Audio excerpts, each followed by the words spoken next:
It's like dumping me back though. Let me just see what happens. So much technology. I know.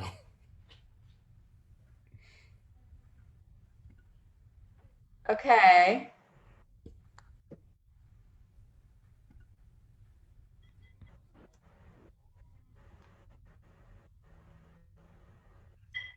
I gotta believe that it's happening right now. Says it's live. Yay! All right. Awesome. Kooky dukes. Okay, so welcome everyone. And thanks for joining us for episode 3 of a series in regards. Um, Today I am joined by Joran. You do three like this or three like this? Which one? However you like it. Okay. This is easier to do for kids, I've noticed. So we'll just, Yeah. yeah. Um, Joran has a really impressive bio. He's an international speaker, an author, a creativity coach, a facilitator, and a consultant. You are busy. He's also the director of creativity and innovation at the Royal Innovation Design Group, as well as the founder of the local Meta Center and Integral Church. Oh, you're a busy man. I tend to be. Yes. Last week on the show, we talked about consistency with my paddling coach, Christian. And I was just thinking that to really be motivated to continue to show up to something again and again and again, when sometimes the results of those practices take a really long time to see, that it's really important that there's like an element of trust or faith in there that keeps you kind of showing up on the day to day when sometimes results may take years, months, or even years to see. So I thought, who better to talk to me about faith? I think you probably think about it quite a bit. So we can start by just kind of like defining faith. And I think that there's a lot of different ways that people define it. And one way that I like to look at it is like as a willingness to move forward. But I'd love to hear like just right out of the gate some of your thoughts just about like what is faith. Also, thank you for having Pee Wee's Playhouse as your background today. That Yeah, makes absolutely. Yeah, I've got a bunch. I've got some MC Escher. I've got some Alex Gray. There's a bunch of. I got some Dungeons and Dragons stuff. This is the one that when I'm feeling playful, I pull him up. I okay. So first off, I think it's interesting that you said this is something you think a lot about because it totally isn't. I don't think about faith whatsoever. I don't know. Yeah, I don't know that like in the past few days because I knew we were having this conversation. Um, I think that I started to externalize and process some thoughts about faith and based on things that have happened in my life and based on things that I've just learned about people. But it's not something I spend a lot of time thinking about. And I don't know if that's strange or not, as doing what I do, is whether it's the coaching or the facilitating or the consulting or the leading of the interspiritual community, whatever, right? You'd think that that would be this kind of primary thing, and it just kind of isn't. It's just kind of I get here's where I came this morning. I kind of distilled it down into the way I think about faith, these three kind of buckets. And the first one is this primary north star. It's your sense of purpose. It's unchanging. If things happen around you to shake your worldview or your vision, there'll be this one thing that you still believe. You still believe to be true above all, whether it's related to your sense of purpose or your destiny, or whether it's okay, so the sun doesn't move around the earth anymore. That's fine, but I still believe in a God, right? Or it's okay, so the universe is X number of years old, but I still believe that there was an original cause, right? There's that one thing that no matter what is stripped or falls away, that you still kind of hold to. That can be one. And that's rarely ever evidence based, right? Like, no amount of evidence will ever convince you otherwise. Like, that's the thing you believe. And then there's this second bucket, which is that worldview, like your lens, the way you view the world. I believe the world is this way. I believe humans work this way. I believe we are here to function in a certain way. I believe that we are creating or created to do these certain and specific things in the world. And that's where you get into this blend of evidence based and non evidence based, right? You might change that worldview. You might change it, something might radically shake the foundations of the frameworks and the set of beliefs and the worldview that you have. And that might change. And sometimes for people, it changes every few years, it changes every 10 years. You know, people move to different belief systems. They tend to mature or broaden or include more in what they believe. Their values expand, whether it's from egocentric to ethnocentric to world centric, right? There's just this kind of developmental thing with worldviews that it happens, right? And some of it is evidence based and some of it is not evidence based. And then there's this third bucket. And I'm thinking, especially right now, faith as, we'll say, contingency. Like, I'm thinking about, like, I have faith that over the next couple weeks, our the now for us at Ridge, like the PPP has come through, the EIDL has come through, whatever it is, right? But there are people who are, they believe it'll happen and they're planning accordingly, right? It's the kind of acting as if something, you know, something's going to happen. So what are you going to do in the next 8 weeks or the next year while you're waiting for that thing you know is going to happen, right? It's kind of faith as a contingency or a strategy or, um, yeah, it's just kind of, it's very practical. Faith as practice. And I think that's all evidence based. It's, I believe this based on the evidence before me or past experience. I believe this will happen. So I'm going to act Or and plan based on accordingly. the words of someone that, I've known to say truthful words in the past Right. or something like that. Yeah. So, like that third bucket, that's where you would probably put like having faith in a practice, like, for example, a meditation practice to bring you peace of mind, or a movement practice to bring you comfort or agility or strength in your body or something like that. That's the bucket that goes in. The trusting the process sort of thing that would go in that third bucket. I think so, because I think it's a belief. I think based on, yes, this practice has worked for me 98% of the time. So I know I can rely on it. I know I can return to this because it works for me or doesn't work. The opposite can also be true, right? But I think, Work for someone else. yeah, I've seen it happen. I've seen it happen. So Hmm. this is where I'm going to spend my time and my energy dedicating myself to this practice until it works or till I get the outcome that I want. And I think that's a belief. I But don't, that may it's not a fact that it's going to work every time. It is a belief that if you try the experiment, if you perform the injunction, it will get the results you want. right.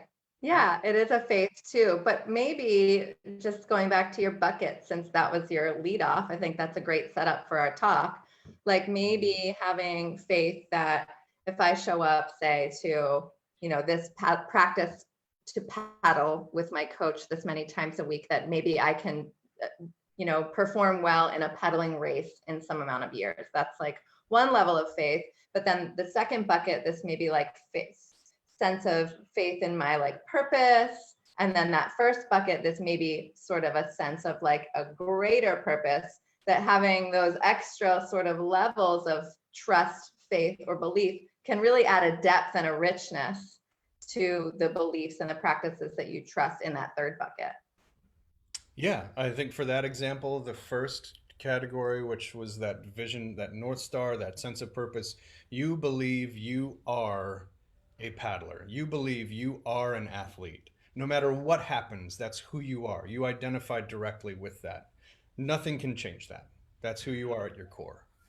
And then in that second kind of worldview, where evidence starts to come in, like that's where you believe you belong, right? I belong in a community of athletes because it'll make me better. I belong in this race because it's the one I've been trying for, or I belong somewhere else in the world, so I have to take steps to get there, right? That whole framework. I think is supported by the contingency and the strategy and the practice, but you have to believe you're in the right place at the right time, right? And that to me is that second, that world.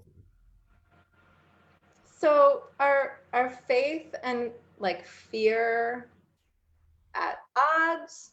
Are they compatible at all? Is it possible to put faith in like maybe that something bad might happen? Like is that, can we use faith to describe like this like sort of like, if you believe bad things are going to happen, is that also like a faith? Like, I don't know. I know this is kind of a tough question, but of course, a lot of us are thinking about fear right now and having fear about some certain things, whether it's like the survival of our business or our money or our health. And so I'm just curious, like, if those are compatible, if that's something different, or what your thoughts are around that. I mean, I don't think fear goes away. I think it's a thought, you know, I think it's an attitude. I think it's a sensation, it's a prehension, it's something that is part of the body.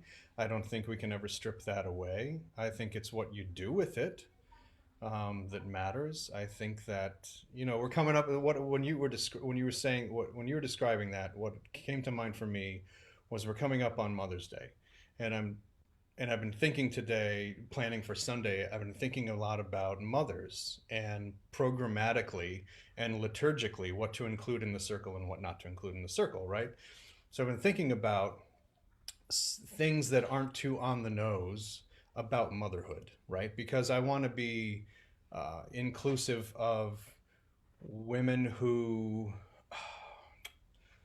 let's say, haven't, let's say, have lost a child or have outlived their child, or women who didn't necessarily give birth to their child, but they identify as that child's mother, right?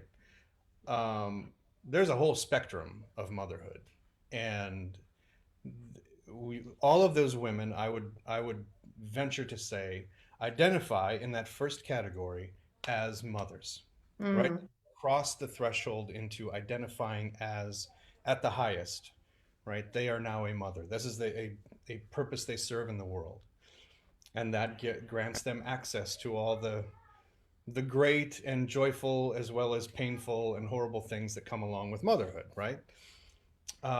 They've been initiated, and I think that just because you move into something, maybe an upper echelon of your practice or your development, doesn't mean fear goes away, right? It just unpacks more types of fear, different levels of fear, different ways to engage with fear, hopefully different tools to handle fear. I don't, I mean, can what's faith be better? good medicine for fear?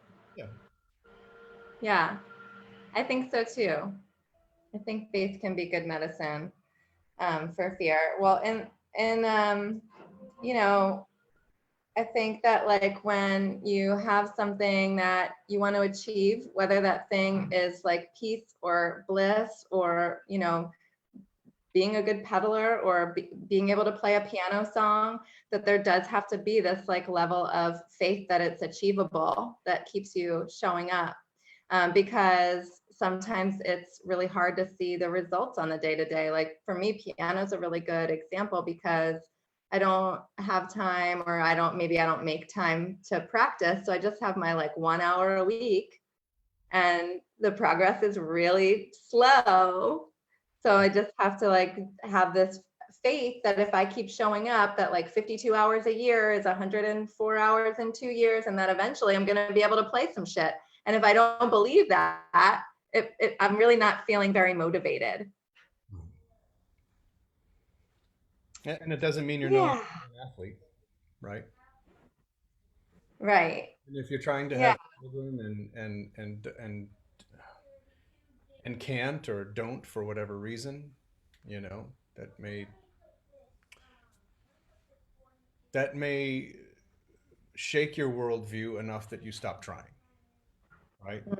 Fear may come up in the path, whatever the path is, and say, I'm going to stop here, or Mm-hmm. I'm going to go back, or I'm going to get on a different path. I'm going Mm-hmm. to tack my sail to a different North Star. Well, guess I'm not meant to be a mom or whatever it is, right? Um, doesn't mean you don't have that capability, and it doesn't mean fear has gotten the best of you, right? Mm, It's just a change in strategy. I don't know that it's a change in identity, and I think that's where there's a lot of trauma that can come up for people who maybe are, as an athlete, let's say, back to that analogy, working around an injury, and then they're like, oh, I can't do it anymore. Or musicians too. For me in my life, it's been, I had a what 15-year career in music, and I don't play music anymore. I don't play the guitar anymore. And I see my old friends from the scene, and they're like, "Oh, you playing?" And I'm like, "No, I'm not. I'm not playing out. I'm not recording. I'm not producing or performing or anything like that." And they always say, "Well, it's still in you. You're still a musician no matter what." And to some degree, that's true. I still speak it as a language, right? I could still engage it as a vocation, but it's not a practice for me. I'm walking a different path now. mhm. Yeah. But do you still identify somewhat as a musician? I still, at my core, absolutely, because you don't ever stop speaking that language. You don't ever stop hearing the world or seeing light or reading film or image in non-musical terms. I never stopped. Like one of my mantras is, "May all that has been reduced to noise in me become music again." Like I live musically. I speak it as a language. I live it as a practice. Just because I'm not playing an instrument right now doesn't mean I'm not musical in my core, right? Doesn't mean I hear and see and experience everything in music and tone and harmony and right? Like there's just something that is in me that's never going to go away. Right. You're always going to be still observing at least things as a musician. You can't delete all that past experience. And thank you for bringing up injury because I'm injured right now.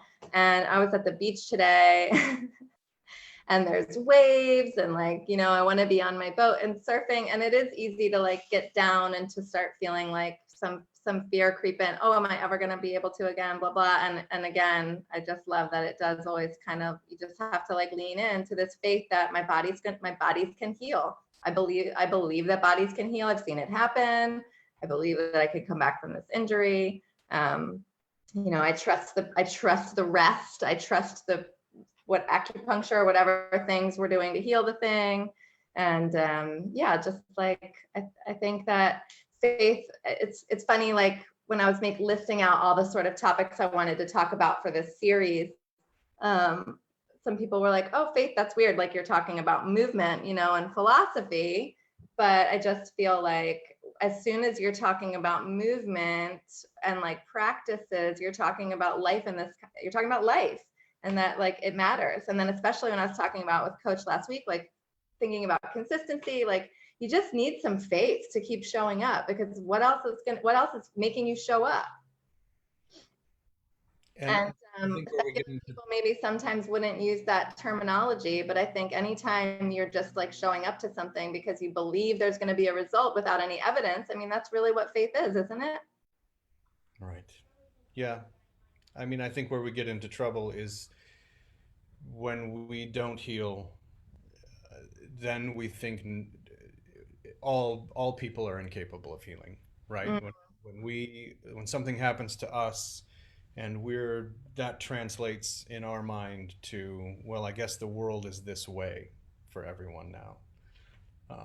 And that's just simply not the case. So I think where people run into problems is kind of transferring those injuries onto others and transferring your exactly. practice onto others and your beliefs onto others, all of it.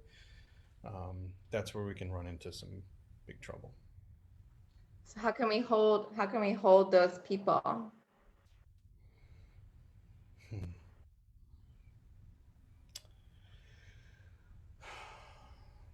You don't have to have the answer to this. That's a big question, but you hold space for people. I hold space for people. We want to help people lean into faith in themselves, faith in a North Star, faith in their abilities. And so yeah, I've seen it too. People get stuck. They just can't believe they can be good, or they just can't believe they can heal. And those are really difficult people to hold space for. So I don't know if you've found any tricks you can share with me. I've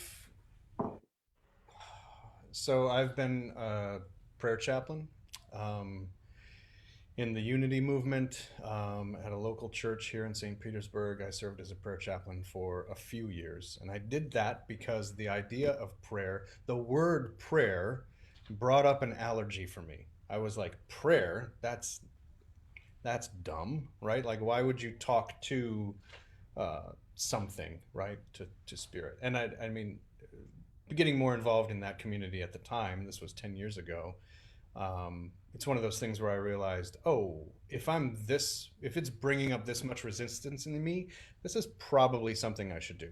So I spent 3 years as a prayer chaplain, praying with people and for people and learning different types of prayers, different expressions of prayer, interfaith prayer, um, leading and teaching other people how to pray. It's been quite a journey with prayer as a like an intersubjective, like as a dialogue with spirit. It's been a really fun journey for me. Um, I would say holding space for people in that context was really frustrating for me because not only as a man, like I want to fix shit. I just want to like, okay, let me roll up my hands and like, let me give you this advice. Like this has worked. I've seen it work. You got to try this. Read this book. Go to this place, right? Whatever it is, right? Um, that's not what a chaplain does. We've got to just, it's hands off. We pray for them. We send them love, and it was an affirmative style of prayer. So it wasn't like intercessionary where you're like asking for them to be saved or healed or whatever. It was affirming that they were already healed or healing, that they were getting where they needed to be. They Mm-hmm. had the conditions that they needed, they had everything they needed in that moment, and that you believed everything was going to come out the highest and best possible outcomes.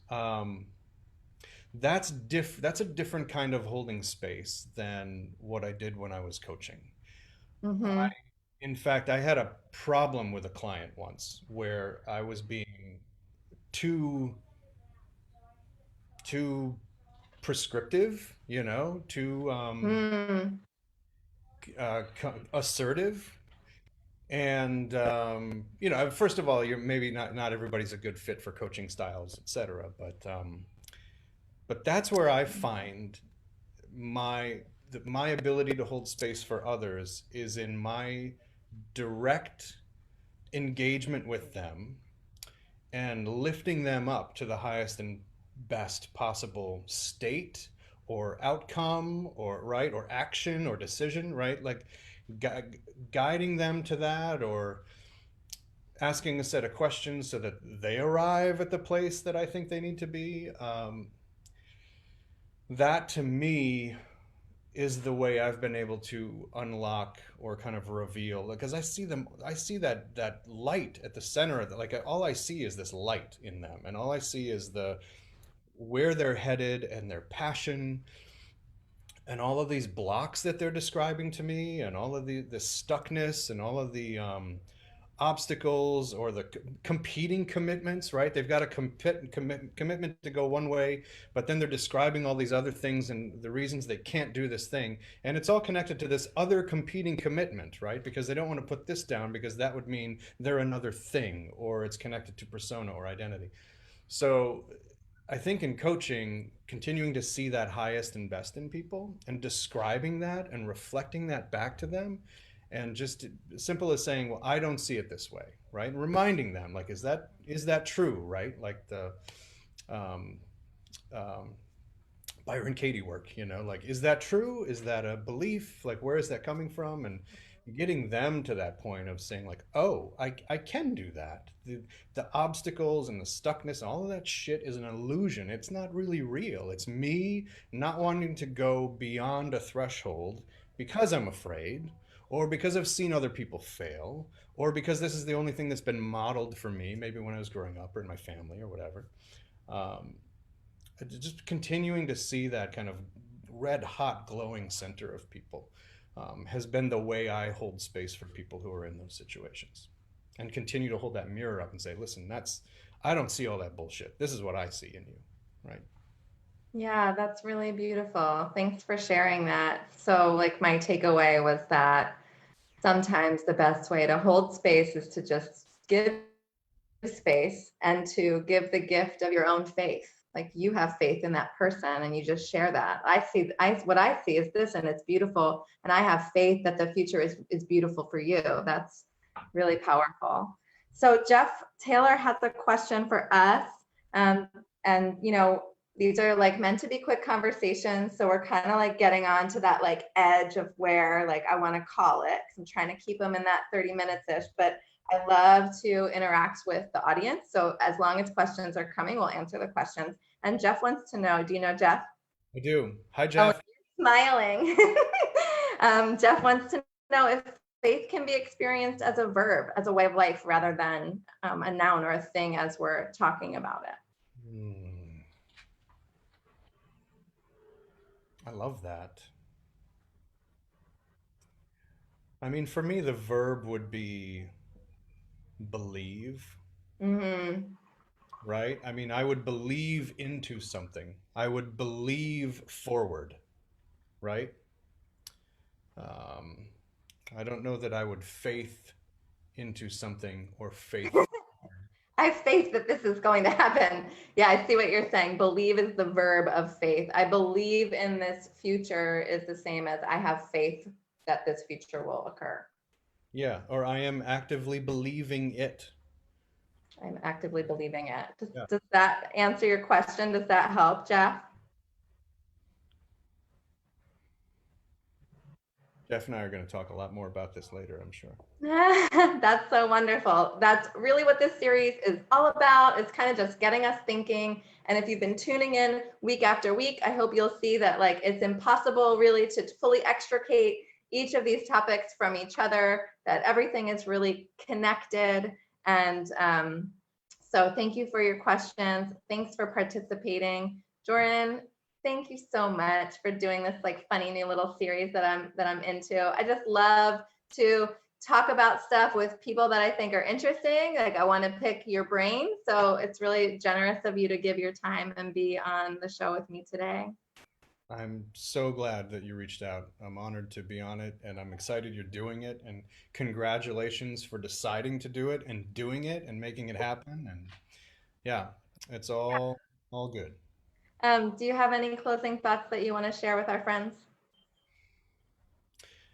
I mean, no, nothing in particular. I just want them to know that since the topic is faith, I want them to find that belief that everything is going to be okay, right? They're going to be seeing a lot of conspiracy videos and mixed messages and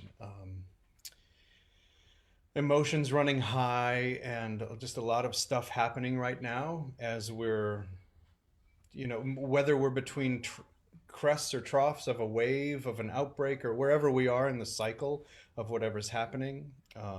Just know that no matter how many we've lost or are losing, everything is going to be okay.